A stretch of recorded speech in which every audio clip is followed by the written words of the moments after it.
এটি একটি বাংলা খবরের চ্যানেল। খবর দেখতে হয়, না হলে পিছিয়ে পড়তে হয়। সঠিক খবর দেখার জন্য আপনারা এখন দেখছেন খবর 48 ঘন্টা। দক্ষিণ 24 পরগনা জেলার জয়নগর বিধানসভা কেন্দ্রে তৃণমূল কংগ্রেসের বিধায়ক বিশ্বনাথ দাস একই বললেন। তৃণমূল যুব কংগ্রেসের ডাকে 21শে জুলাই শহীদ স্মরণে ধর্মতলা চলো এক অভিযানের ডাক দেয়।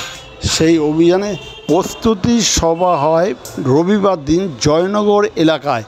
সেখানকার বিধায়ক বিশ্বনাথ দাস কী ভাষা প্রয়োগ করেছে তা শুনুন একমাত্র খবর 48 ঘন্টার পর্দায়। এই চ্যানেলটিকে এখনও যারা সাবস্ক্রাইব করেননি এখনই সাবস্ক্রাইব করুন, পাশে বেল আইকনটি আছে তা প্রেস করুন।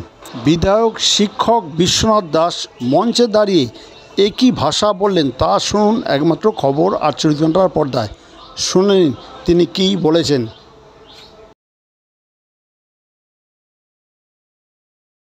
এই থানায় রাখবো না, এটা আজকে দাঁড়িয়ে আমি বলে যাচ্ছি। তার এখান থেকে পারমিশন দেওয়া হয়নি যে তুমি সেখানে যদি কোনো অপরাধী ধরা পড়ে তাকে অপরাধী সে আইনের ব্যবস্থা নেবে।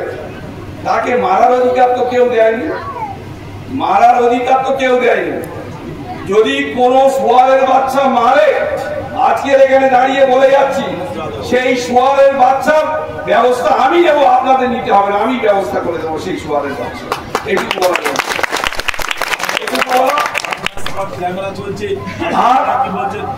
সেটা আমরা দেখে নেব, কোনো চিন্তা নেই। অনেক বাস্তব পরিস্থিতি আমরা দেখে নিচ্ছি, কোনো চিন্তা করবেন না, ভাববেন না, এটুকু বললাম।